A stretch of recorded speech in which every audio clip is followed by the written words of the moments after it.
So, all citizens of the world. It's the name for the debate. Sounds a bit like Make Our Planet Great Again by President Macron.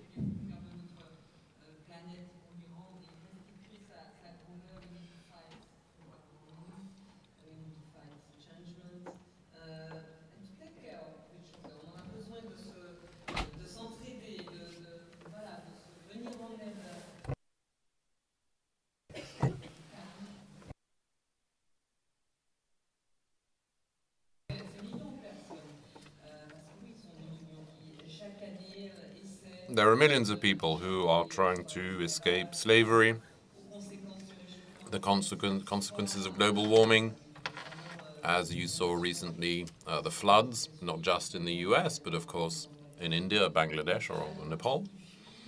They're trying to escape war. And I'll tell you who we have on our panel here. Nadia, Murad. You were born in Iraq. You're a member of the Yazidi community. You were a prisoner. You were enslaved by IS. You managed to escape.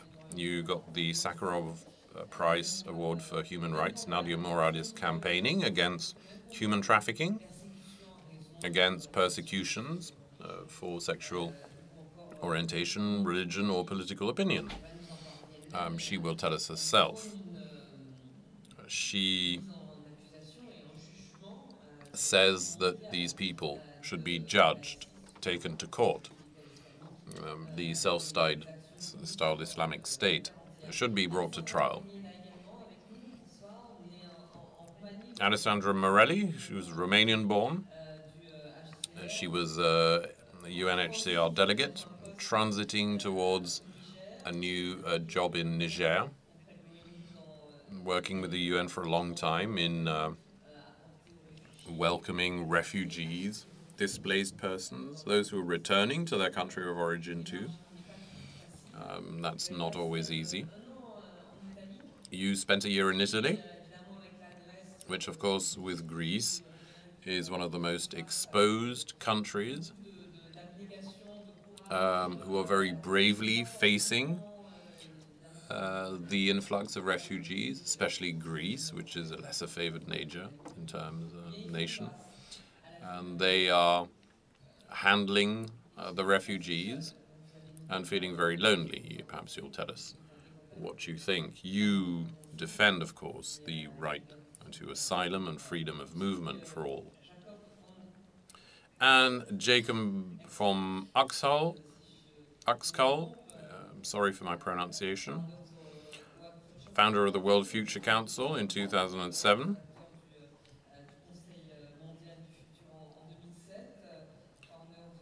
And founder of the Right Livelihood Award, considered to be a kind of Nobel Prize, founded in 1980, former member of the European Parliament, Swedish-born, a great many awards for your action in favor of the environment and the protection of nature. Nadia Murad Bassi, you have your interpreter with you. Thank you. What would you like to tell the international community about the manner in which, in European countries, in rich countries, how are refugees welcomed?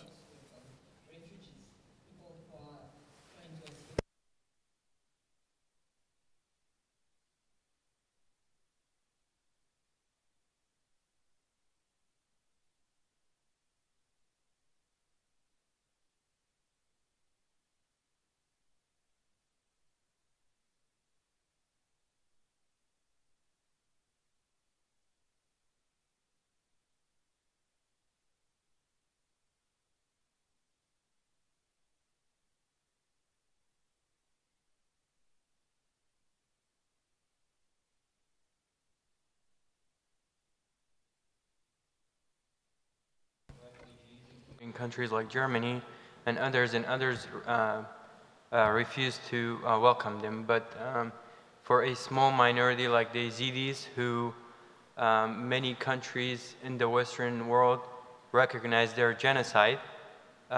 We didn't see those countries welcoming Yazidis and saving them from that genocide. Et quelle est la situation, what's the situation now for Yazidi in Iraq and elsewhere in the world?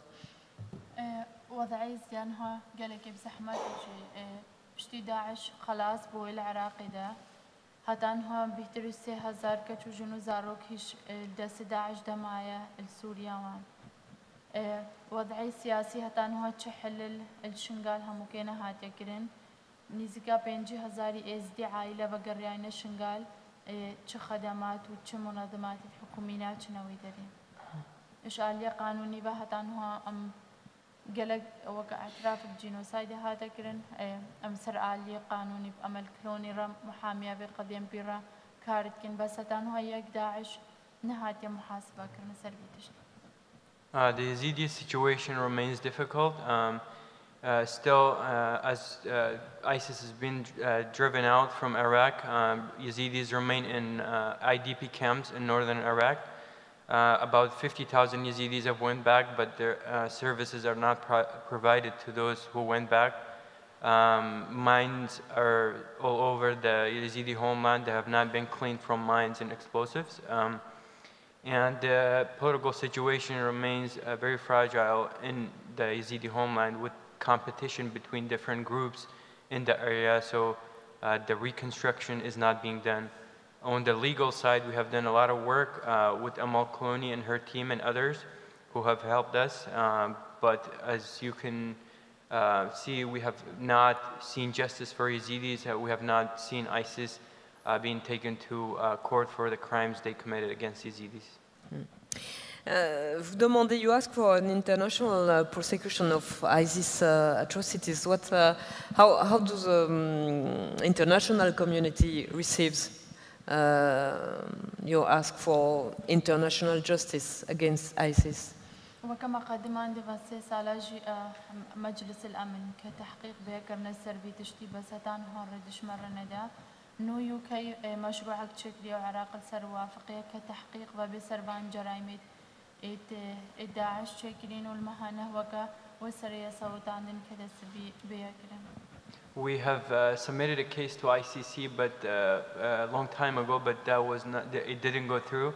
Recently, the UK has proposed a bill in the Security Council, and Iraq has agreed to it to investigate the crimes it committed against Yazidis, and we're hoping that will go through and the investigation will be done. A lot of Yazidi people went out from Iraq because of persecution, because of ISIS, but now ISIS is kind of collapsing in Iraq. Do Yazidis want to go back to Iraq?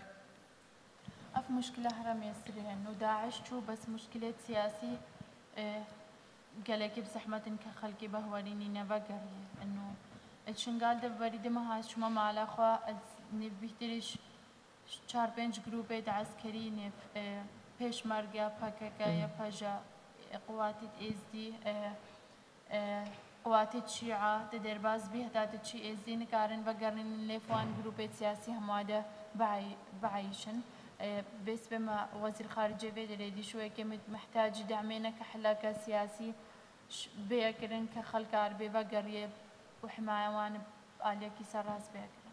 The issue is the environment that created ISIS still remains there, even though ISIS has been defeated slowly. So with our areas being liberated, the competition, the political competition is still there. The Shia militia with Peshmerga from one side and PKK and other groups who are fighting each other on the Yazidi homeland is not allowing Yazidi to be able to go back and have their life back. So our hope, and I met with a French foreign minister this morning, our hope is some countries will be able to pressure Iraq and the Kurdish government to find a solution for the minorities in Iraq, not just Yazidis. And can you talk us about your initiative?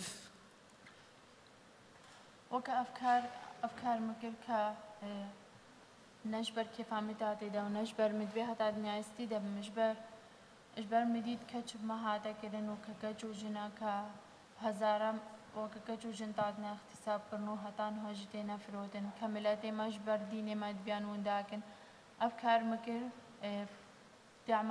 دعما وك متعاطف بون كلك دولات مرة كلك حكومات كلك منظمات إجبر وكم تبيع بيهتر العلي بإن تبي إنه أس مساعدة ضحايا بكمية زديا ودي ترش. I did this work because I witnessed it firsthand. My family was involved. I was involved personally, as you know.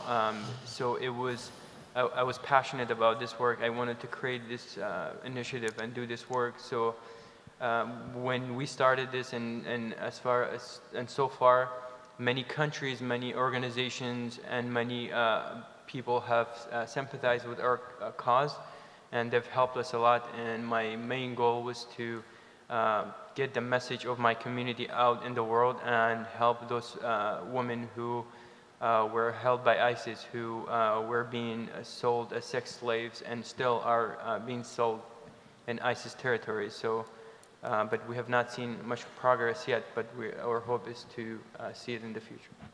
Thank you very much. Merci beaucoup. Merci beaucoup. Vous pouvez applaudir Nadia, Murad, merci.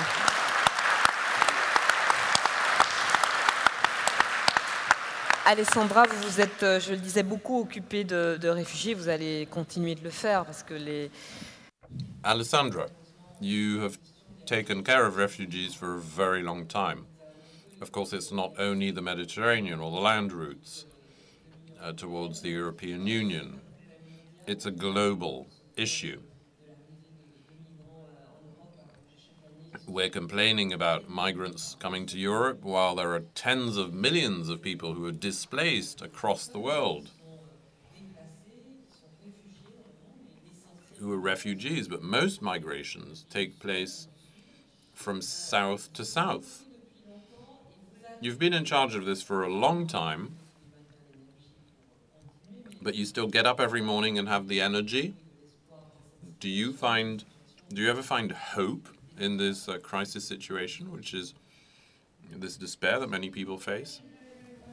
For all of you that with resilience have been waiting also for us, we appreciate such an important theme that has become, we like it or not, l'aigle de la balance for many, many decisions in the world and in Europe. I am a European citizen. I work for UNHCR for 25 years. My country is Italy. I had the opportunity to stay in my own country after 25 years for 1 year on a row, and was confronted every day with the debates on the invasion of refugees and asylum seekers coming into our neighborhoods, invasion in Europe and in many other European countries. I reflected and I said, this is not fair. This is not fair. There is something here that is not working. I spent 25 years on the front lines of these wars, and I have learned one thing. It's so difficult to consolidate peace. C'est difficile de faire la paix. And there are many, many conflicts that are still active, and many that are forgotten. Therefore, I felt like a moral duty to defend our own humanity, because being a refugee, being an asylum seeker, being an economic migrant is a person who decides to move for something better. An asylum seeker moves, and I cite the phrase of a Somali poet, when his or her house is transformed into the mouth, the jaw of a shark. Moves to look for peace, and that peace, he or she is going to grab it with whatever strength she or he can get. Now, I thought, working for UNHCR, we are a protection-oriented agency. The protection of the asylum seeker and the refugees at the core of our mandate.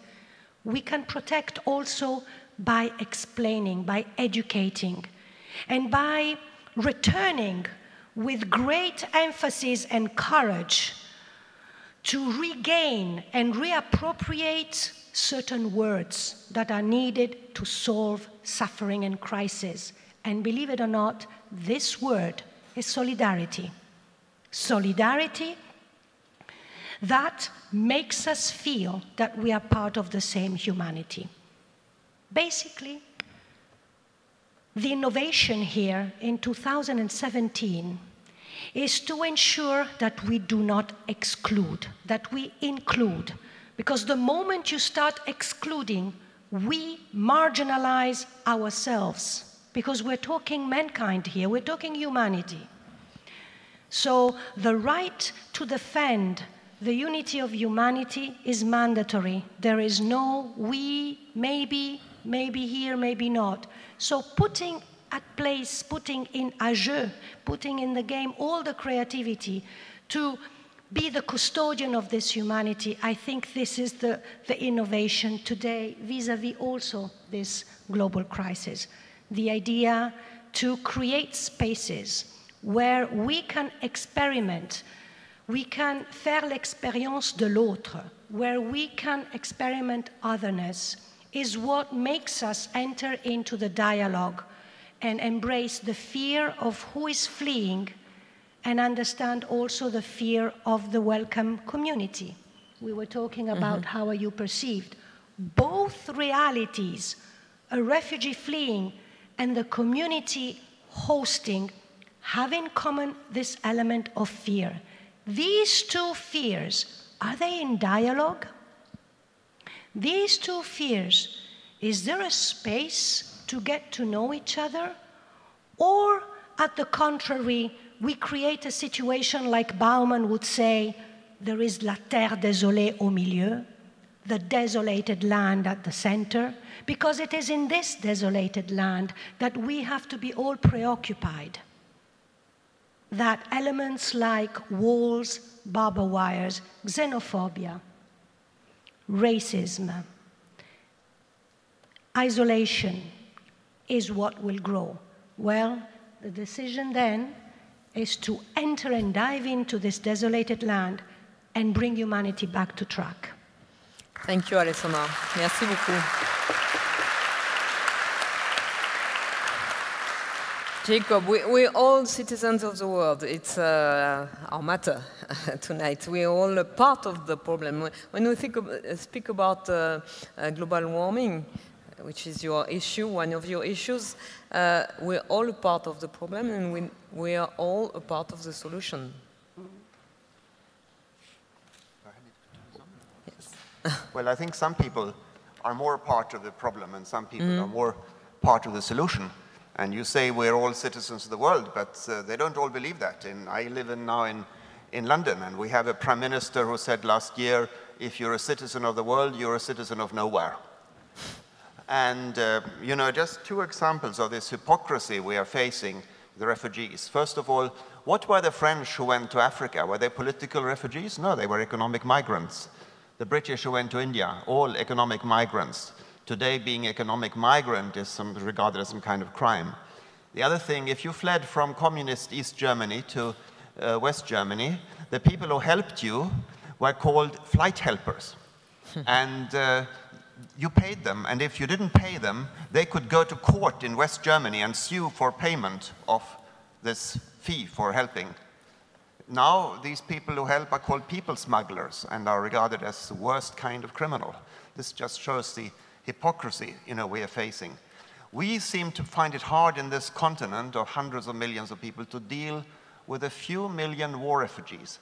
How will we deal with the hundreds of millions of climate refugees who will come in the next decades if we do not rapidly change course and provide massive support so that especially Africans will not need to flee because their climate is deteriorating, they cannot survive, the harvests are not coming. As one African said to when he was asked, why are you taking this upon yourself, going across the Sahara, risking your life, leaving everything? He said, because when my sister was ill, I could not even afford to buy her medicine.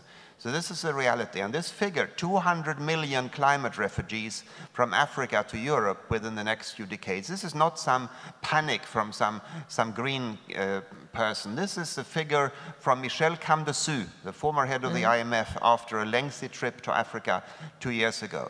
And maybe you can stop 10,000 refugees. You can't stop 100 million. And therefore, we better decide, first of all, to enforce the rules, to provide them with the welcome they deserve as fellow human beings, and secondly, to reduce the chances that more of them have to flee, which means a rapid program of renewable energy and agroforestry in Africa. And don't let us hear this nonsense that we can't afford it. I get worried when the French government now says, oh, look at the German model, the economic model. The German model is crazy. You cannot have all countries being creditors. If no country is a debtor, there can be no creditor.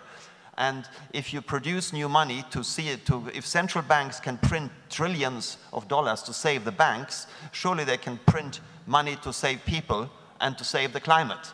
And this will not cause inflation, because new money against,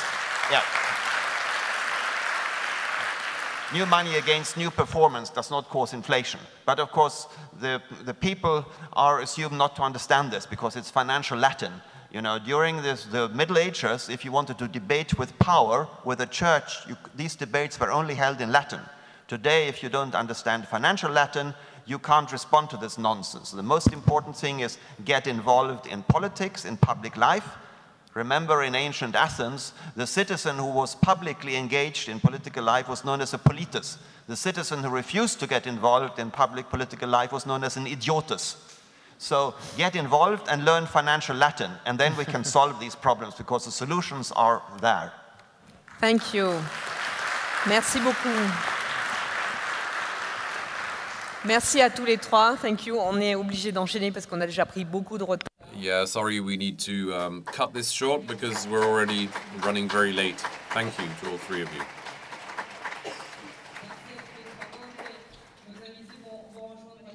So, while our guests return and while we wait for the next speaker, just a very quick word. I'm looking for the lights. There are no lights here. A quick word to tell you as chairman of the Foundation for Nature and Humans. We have the long-term chamber, future chamber. Emmanuel Macron himself picked up on the idea when he spoke before Parliament. We're here to talk about the future, which we believe at the Foundation is not the same thing as perspective. What is the future? What is the long term?